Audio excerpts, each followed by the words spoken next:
الصلاة خير من النوم۔ السلام علیکم ورحمۃ اللہ وبرکاتہ۔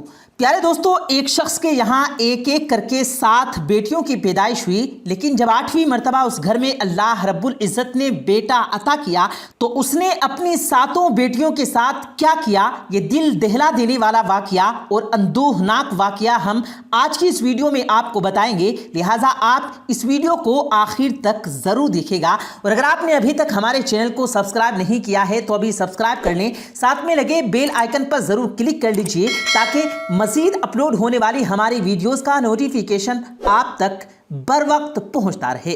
ویڈیو کو لائک کریں، شیئر کریں اپنے دوستوں کے ساتھ، اور پیارے دوستوں بیٹیوں سے محبت کا اظہار کامنٹ باکس میں لازمی کیجیے گا۔ پیارے دوستوں، ایک شخص کے یہاں اللہ رب العزت نے ایک کے بعد ایک 7 بیٹیاں عطا کی۔ جب 8ویں مرتبہ اس کے گھر میں کسی بچے کی پیدائش کا وقت قریب آیا تو اس شخص کی ماں یہ کہتے ہوئے کمرے سے باہر نکلی کہ مبارک ہو بیٹا، اس بار بیٹا ہوا ہے۔ 7 بیٹیوں کے بعد بیٹا ہوا تھا، ایک لمحے انتظار کے بعد، اور وہ چونکہ سب سے چھوٹا بھی تھا تو اس لیے بیٹے کی محبت 7 بیٹیوں کی محبت پر غالب آ گئی۔ 2 سال کا عرصہ بیت چکا تھا بچے کے پیدا ہوتے ہی۔ اب تک اس بچے کے ساتھ اس کے ماں باپ کا مال اور پیار بہت زیادہ ماحول تھا۔ وہ اپنی بیٹیوں کی نسبت اس بیٹے کو زیادہ پیار دیتا، صبح سویرے اسے اپنے کندھوں پر بیٹھا کر باہر لے جاتا۔ 7 بیٹیاں دروازے کی اوٹ سے یہ سارا منظر دیکھتی رہتی کہ کیسے ہمارے ماں باپ ہمارے بھائی کو اپنے کندھوں پر اٹھا کر باہر جا رہے ہیں، تو ہم بھی اپنے ابو کے ساتھ باہر کھیتوں میں جائیں گے۔ جب دادی ماں کو پتا چلا تو انہوں نے ماں سے کہا، سن رہی ہو زبیدہ، تیری بیٹیاں کھیتوں میں جائیں گی، اپنے ابا کا ہاتھ بٹائیں گی۔ ان کا بھی جواباً کہا سننے کو ملا، اور جواب ملا، لڑکیوں کا کام ہوتا ہے چولہا چوکا کرنا، لڑکیاں کبھی بھی لڑکوں کی برابری نہیں کر سکتی۔ 7 بیٹیوں کو سمجھ میں نہیں آیا کہ بیٹیاں آخر برابر کیوں نہیں ہو سکتی۔ 7 بیٹیاں سارا دن گھر میں قید آم کے پیڑ سے جھولا جھولتی رہتی۔ انہوں نے دیکھا کہ دادی فروٹ اور مٹھائیاں وغیرہ جو گھر میں آتی ہیں وہ تقسیم کرتے وقت نا انصافی کر جاتی ہیں، بھائی کو زیادہ حصہ ملتا ہے۔ آخر ایک دن ایک بہن نے پوچھ لیا کہ آخر بھائی کو زیادہ حصہ کیوں؟ تو دادی نے وہی رٹا رٹایا جملہ داغ دیا کہ وہ لڑکا ہے، ہر جگہ پر لڑکا اور لڑکی کا فرق۔ وہ عید کا دن تو ہرگز بھلانے والا نہیں تھا جب ابا اپنے لاڈلے کے لیے 3 سوٹ بنوا کر لائے اور اپنی بیٹیوں کے لیے 1 سوٹ تک نہ لائے۔ وقت گزرتا گیا، زندگی کے دن کم ہوتے گئے، لیکن لڑکی اور لڑکے کا فرق کبھی ختم نہ ہوا۔ 7 لڑکیاں اسکول کی دیواریں دیکھتی رہ گئی، لیکن دادی اور ابا نے اپنے لاڈلے کو خوب پڑھایا۔ لڑکیاں گھر کے کام کاج کرتی رہی اور بیٹا پڑھائی کرتا رہا۔ چھوٹی بیٹی نے ہمت کر کے منہ بناتے ہوئے کہا کہ آخر بیٹیاں کیوں نہیں پڑھ سکتی؟ جواب اماں کے بجائے دادی سے ہی سننے کو ملا، لڑکیاں تو بطخوں کی طرح ہوتی ہیں، نہ زیادہ دور جا سکتی ہیں اور نہ ہی اڑان بھر سکتی ہیں، لڑکا تو بلبل ہے، دیکھنا ایک دن لمبی اڑان بھرے گا۔ دادی نے انہیں بطخوں کا نام دے دیا تھا جو کہ پورے گھر میں مشہور ہو گیا تھا۔ اب تو 7 بچیوں کو بطخوں کی ٹولی کے نام سے یاد کیا جاتا تھا۔ ابا کو ایک مرتبہ پیسوں کی سخت ضرورت پڑ گئی تو 7 بیٹیوں نے اپنی جمع کیے ہوئے پرانے سکے ابا کے سامنے جا کر رکھ دیے۔ ابا ذرا سخت اور نفرت آمیز لہجے میں بولے، مجھے تمہارے پیسوں کی کوئی ضرورت نہیں۔ بچیوں نے بہت دعائیں کی، لیکن ابا کے دل پر لگا ہوا تالا نہ کھل سکا۔ 7 مل کر ابا کے کام کیا کرتی تھی، کوئی ان کے جوتی پولش کرتی تو کوئی ان کے کپڑے پریس کرتی، کوئی اس کی پکڑی کو دھو دیتی اور کوئی ان کی وضو کے لیے پانی تیار رکھتی۔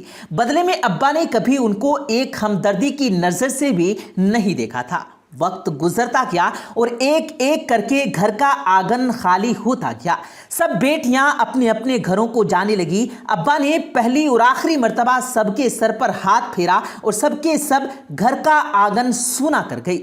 نہ کسی کو کوئی فرق پڑا اور نہ ہی پڑنا تھا۔ رونا دھونا تو اس دن ہوا جب دادی اور ابا کا لاڈلا ایئرپورٹ پر سب سے ہاتھ ملا کر جدا ہو گیا۔ دادی اپنے اس لاڈلے پوتے کی جدائی پر رونے لگی تو ابا نے انہیں تسلی دی کہ ماں صرف 2 سال ہی کے لیے گیا ہے،